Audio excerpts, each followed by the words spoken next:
샬롬 친구들, 한 주간 잘 지냈나요? 오늘 주일은 예수님께서 십자가에 달리시기 전까지 고난을 당하는 한 주간이 시작됩니다. 고난의 예수님을 되새기면서 오늘 말씀을 잘 들어봅니다. 다 같이 두 손 모아 기도하고 시작해 볼까요? 사랑이 풍성하신 예수님, 한 주 동안도 평안으로 함께 해주신 은혜를 감사드립니다. 오늘 주일은 예수님께서 어린 나귀를 타시고 예루살렘 성으로 들어오신 날입니다. 그리고 하나님 아버지의 뜻을 순종하시려고 고난을 당하시며 우리의 모든 죄를 가지고 십자가에 달리시기 위해 이 땅에 오셨음을 기념하는 고난주간입니다. 친구들과 선생님, 우리 모두의 죄를 다 용서하여 주셨음과 구원하여 주신 예수님께 늘 감사하는 생활이 되게 하여 주세요. 우리를 구원하신 예수님 이름으로 기도드립니다. 아멘. 친구들, 오늘 3월 28일 주일 성경 말씀은 마태복음 26장 30절에서 28장 10절까지예요. 요한복음 18장 1절에서 20장 18절까지도 기록되어 있는 말씀이에요. 그리고 누가복음과 마가복음에도 모두 기록되어 있는 말씀입니다. 제목은 부당한 재판입니다. 우리 다 같이 제목을 한번 읽어보실까요? 부당한 재판. 우리 친구들 다시 한번 더 부당한 재판. 오늘의 중요한 성경 암송 구절은 살아계신 하나님의 말씀, 이는 성경대로 그리스도께서 우리 죄를 위하여 죽으시고 장사 지낸 바 되셨다가 성경대로 사흘 만에 다시 살아나사 고린도전서 15장 3절에서 4절 말씀. 아멘. 우리 친구들 한번 외워볼까요? 시작. 살아계신 하나님의 말씀, 이는 성경대로 그리스도께서 우리 죄를 위하여 죽으시고 장사 지낸 바 되셨다가 성경대로 사흘 만에 다시 살아나사 고린도전서 15장 3절에서 4절 말씀. 아멘. 꽝꽝 우치치. 고요한 밤에 요란한 폭발 소리가 창 밖에서 들려왔어요. 소리 아빠는 급히 밖으로 뛰어나가셨어요. 매일 저녁마다 집 앞에 세워놓은 학교 버스를 자가용 한 대가 들이받았던 거예요. 엄마는 경찰서에 전화를 걸고 아빠는 사고난 장소에 가보니 술에 취한 남자가 자기 차가 받쳤다고 중얼거리고 있었어요. 그때 경찰관이 와서 술에 취한 운전수를 끌어내면서 음주운전이라고 고소되고 재판도 받아야 하는 일이 생겼어요. 아빠는 증인으로 재판소에 가야 했어요. 재판하는 날이었어요. 검사는 맞은편 책상 앞에 앉았고 판사는 재판봉을 쳐서 재판 시작을 알렸어요. 검사가 증인들을 불렀어요. 아빠는 들은 대로 증언했어요. 경찰관도 자기가 조사한 바를 증언했어요. 그 모든 일이 끝나고 마침내 판사의 선고가 있었어요. 아무도 그 차가 움직이는 것을 본 사람이 없으므로 음주운전에 대해 무죄를 선고합니다. 땅땅땅 하고 판결을 내렸어요.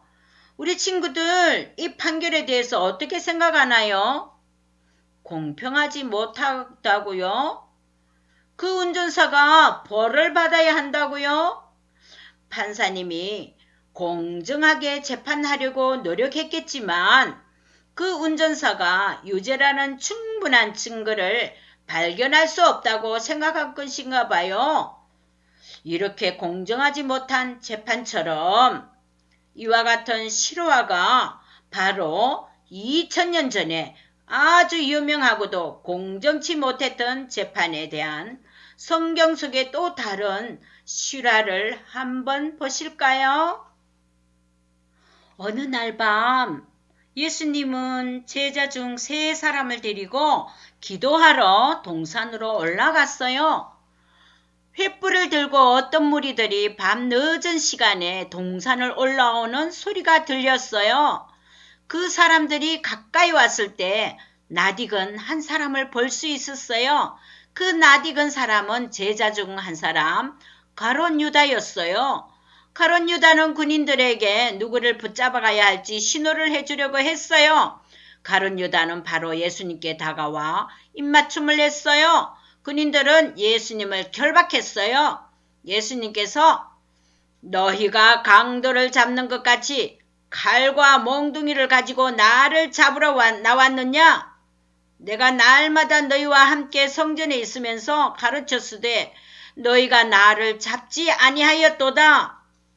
예수님은 죄수처럼 묶인 채 칼을 든 많은 군인들에게 둘러싸여 끌려가고 있었어요. 많은 사람들이 그 뒤를 따랐어요.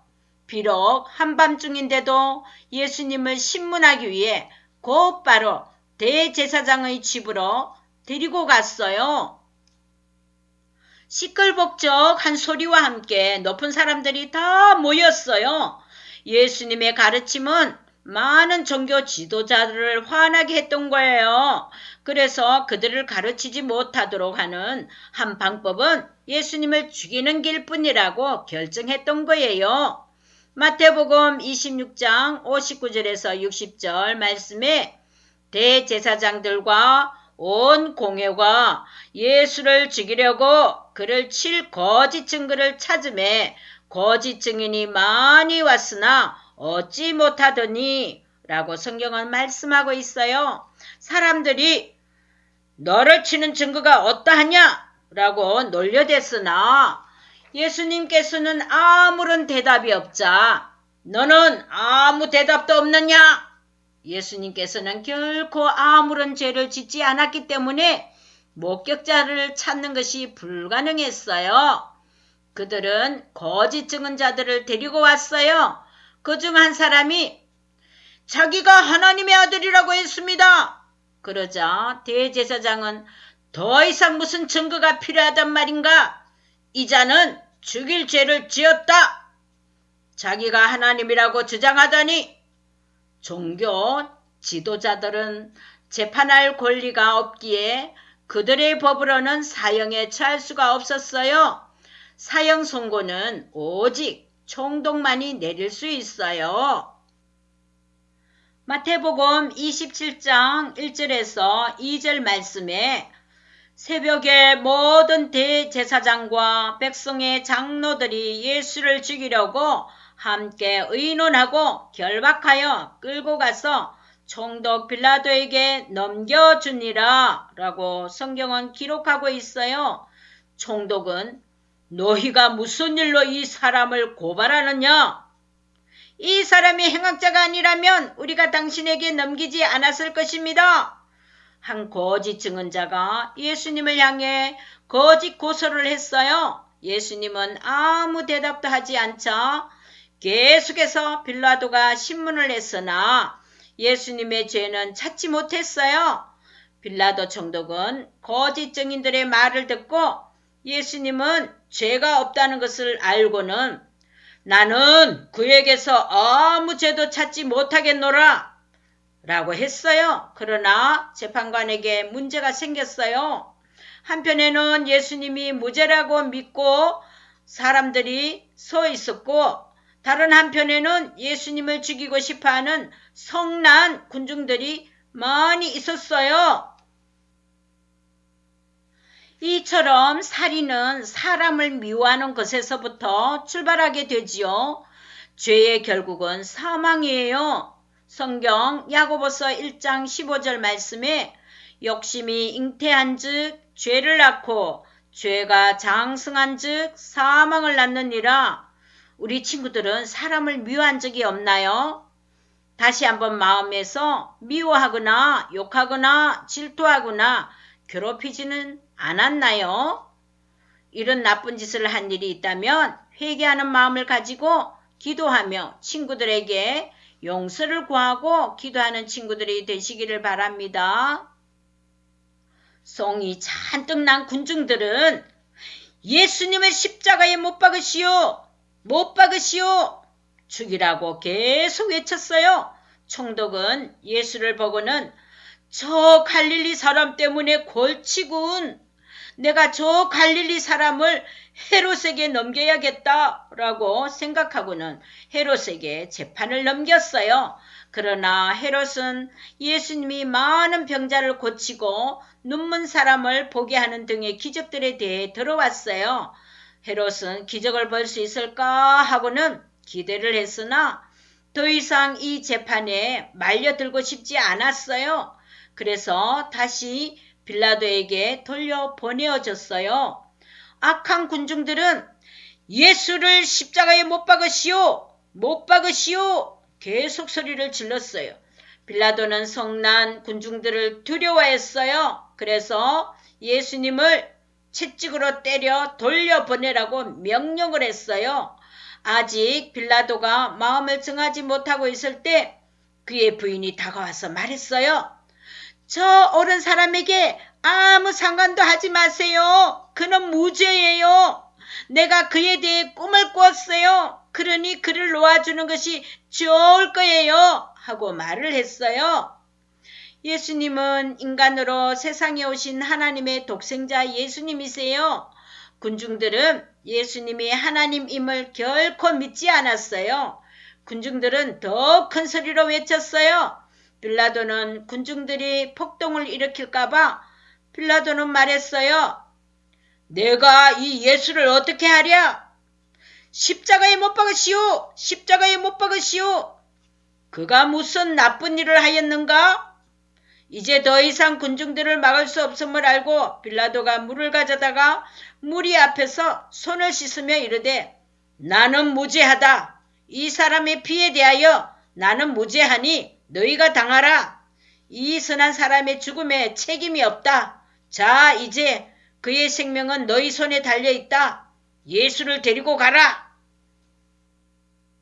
그리하여 군인들은 예수님에게 채찍질로 치기 시작했어요. 살점이 떨어지고 피가 많이 흘러내리도록 때렸어요.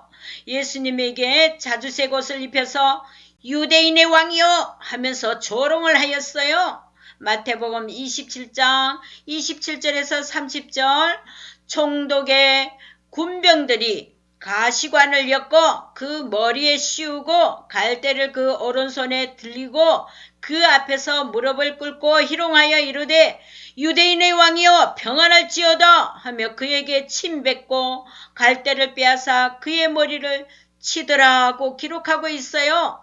군인들이 조롱을 한 뒤 예수님에게서 자주색 옷을 벗겼어요. 그리고 예수님의 옷을 입게 하고 언덕으로 운반할 무거운 십자가를 지웠어요.